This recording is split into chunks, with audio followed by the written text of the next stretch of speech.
estoy muy contento de estar aquí hablando con el mismísimo cantante y guitarrista de The Darkness, Justin HAWKINS. Thank you for being here. Thank you for your time. Hi, Justin. Hey, thanks for having me. I'm very First of all, I'm really Thanks. looking forward to hearing the reissue of One Way Ticket to Hell and Back. It's turning 20 this year, Yeah. and it's an album that I listened a lot in my teenage years from beginning to end, and I still do today. Is there anything about this reissue that you're particularly excited to release? Well, yeah, because obviously it's the original record, but there's also a lot of B-side. Well, not the B-sides, but there's sort of bonus tracks and sketches and things that we didn't release before that we made when we were sort of trying to come up with those songs. Also, what we recorded an arena show from that touring cycle at the NEC in Birmingham, which is one of the big arenas in England. And so my brother has mixed that gig. So there's a really great live performance from that era as well, which is interesting because it sort of shows you how we arranged those songs live compared to how we arranged them in the studio. And when we arrange them live, they really work in the big room, you know, to connect with a huge audience. And so the choices we made when we were sort of preparing those songs for live are really good choices, and it's quite interesting to see how much of an arena suitable band we used to be. You know, it's good. I'm excited about the live stuff. There's a song, one of the bonus tracks that I am thrilled to see that's coming out. It's called Shit Ghost. And I've been listening to that song for years, years, and it's nowhere to be found. And I think it's amazing that you're releasing such songs, you know, because there's songs like Best of Me that you released in the previous reissue from Permission to Land, and now this one. Is there any song from your career that you think should have received more attention or promotion? Well, I feel that way about a lot of the bonus tracks, you know, because quite often the bonus tracks are just the ones that the majority of the band don't think were good enough for the album. But I'm not always in the majority of the band, you know. Sometimes I'm in the minority, and so there's certain songs that I think should be on records that don't make it onto records, and there's certain songs that I think should be singles that were never singles. I think it's difficult to list them all, really, but you know, it's a collaborative project, so we kind of decide together on those things. But yeah, there's probably lots of songs like that. I think the One Way Ticket to Hell and Back, the album, is some of the most underrated albums of your career. It has really a lot of bangers. I'm thinking now of Knockers, for example, is the song that I will play in the background while I go back with my ex or or something. Bolt is a really good one. What are your favorite songs from that album? I think the live version of Blind Man makes me laugh. That's got some nice lyricisms in it. Yeah, Knockers is probably a favorite. Knockers is really, really good. I'm surprised that it didn't make it bigger. Yeah, well, it would have to be chosen as a single for that to happen, I suppose. Do you remember much from the time that you were recording the album? I still remember you like making out with yourself in the video from Is It Just Me and the devilish version of you in One Way Ticket. Well, it was all a long time ago. I think I was 30 when it came out, obviously, because I'm 50 now. So, and I would say 30 is probably the period of time in my life when I was the most, how can I put it? inclined to go to a party and Yeah. have parties. So I can remember lots of parties, well, the beginnings of them at least. Were you feeling like the same, like playing live, like you do now? I mean, it's a lot of time. A lot of time has happened. Uh, when you go to the States nowadays, do you feel different that you felt back then?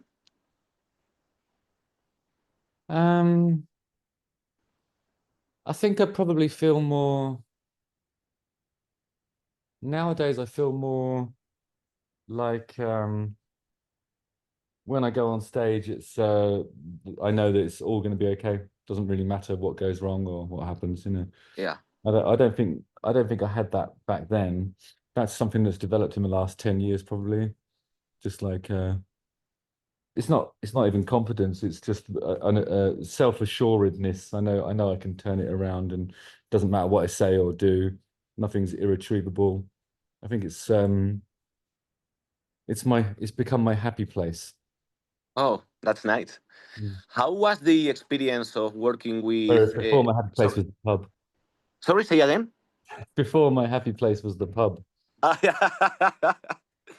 How was the experience of working with Roy Thomas Baker on One Way Ticket to Hell? Because it really sounds like Queenish, you know, like some voices and stuff.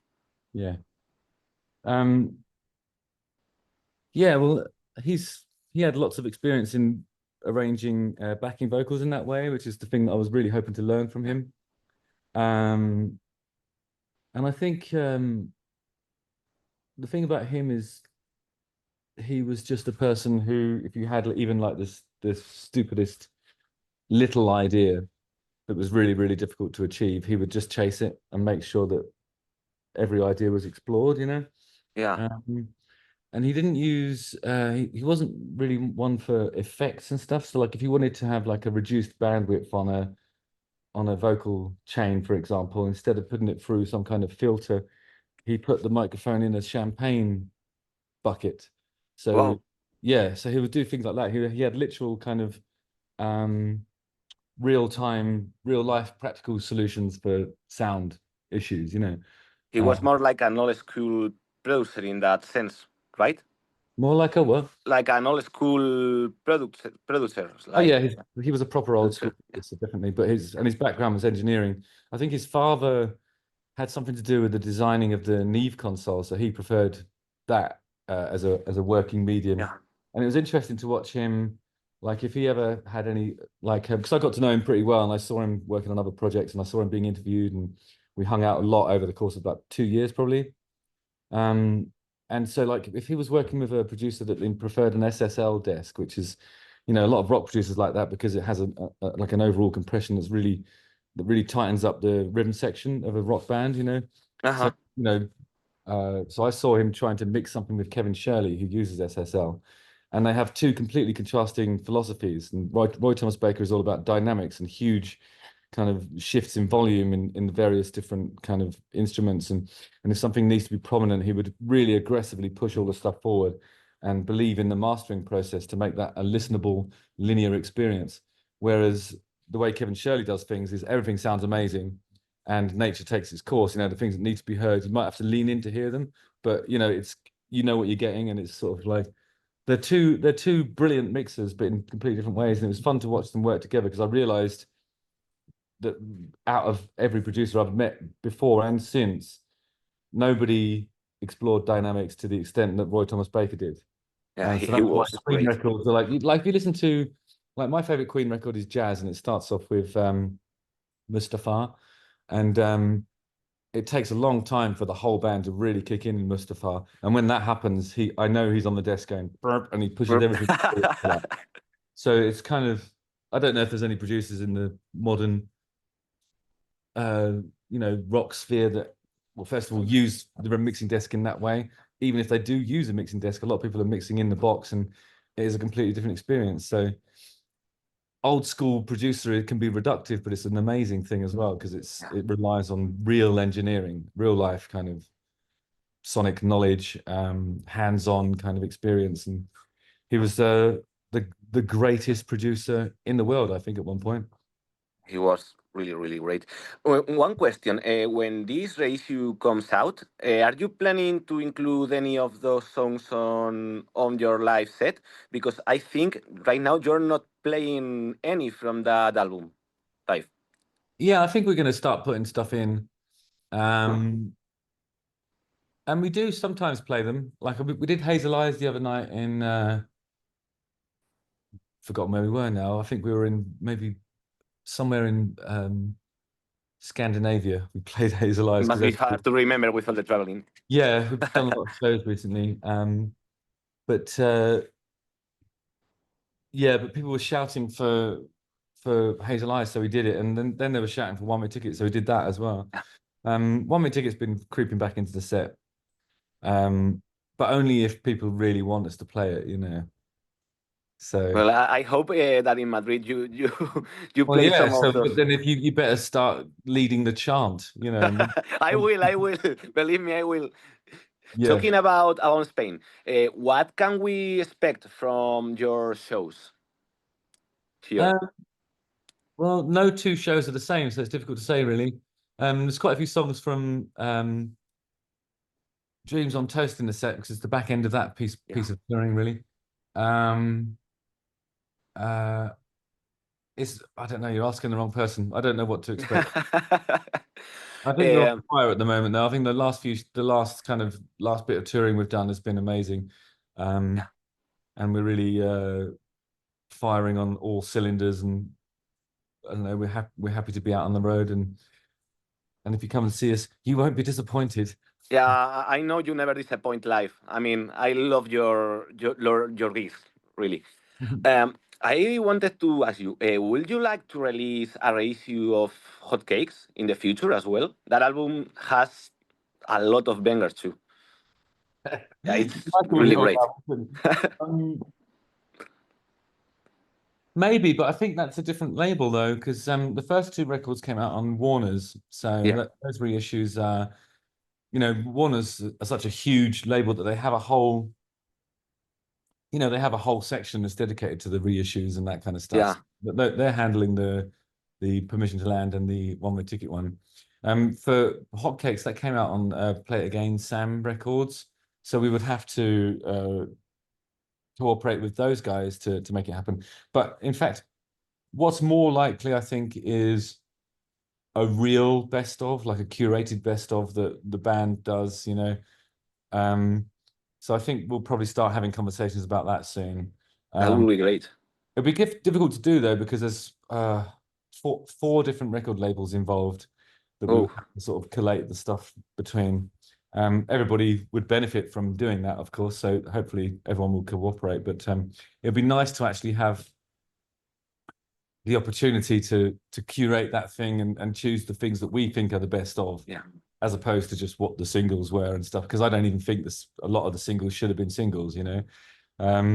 So I'll be in there fighting for the thing to be in the way I see it, you know. I guess that you have a lot of unreleased material, even with the two reissues out. Yeah, well, there'll be a lot of unreleased stuff from the Hotcakes and onwards eras. It'll take some digging to find it, but that's what we did on the last one. Oh my God. Somebody I would love to hear that. Yeah, there's always more. You always record more than you use, you know. And also things like the Japanese editions as well. Like they always have an extra song that the rest of the world doesn't get to hear. So maybe there's a chance for those things to come out as well at some point. By the way, I love your YouTube channel, Justin Hawkins Race Again. It's like really fun to watch. Most times I come back home from work, and even though I'm like overflowing with music, I'm like I don't want to hear anymore about music. I put up your channel, and it's like so dynamic, so entertaining that it hooks me. I wanted to ask you, it can't be easy like being a touring artist and also a YouTuber. Like you travel a lot. How do you do to do both things at the same time? Well, I think when I'm on the road, it's a bit difficult to do the channel as frequently. But I think the bigger problem with having those two sort of different careers types, or existence types, is that they're conflated in some ways, because the channel helps the band and the band helps the channel and blah blah blah. But there's a lot of people who don't realize that I'm in a band and look at the channel because they just think I'm a music expert or something like that. And I think sometimes people dismiss my opinions from the channel because they see it in the context of me being a rock star. Yeah. But they shouldn't. They're two completely different. Do you know what I mean? Like, they're two different existences. So I think it's quite difficult to have a day when I'm both of those things. Have people approached you like only knowing you for your channel? Like, Yeah, can I take a photo? even like, do you know what? Weirdly, like last year or maybe the year before even, I was playing at a festival with the band, and everybody who came up to me said, "I love your channel."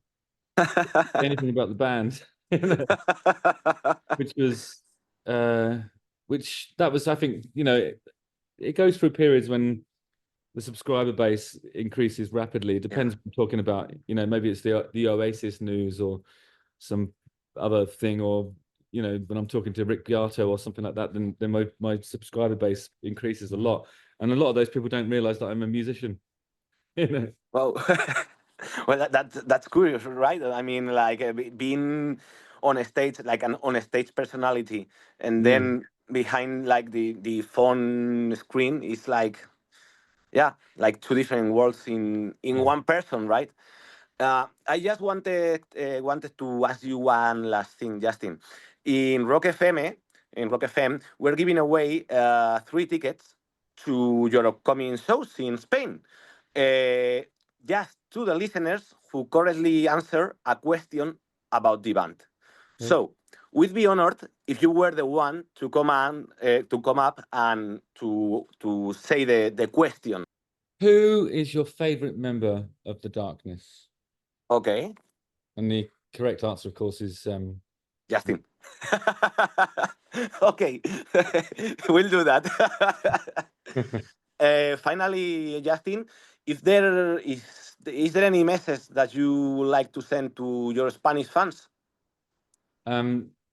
Yes. Thank you for being patient with the Darkness. I know that we haven't always been able to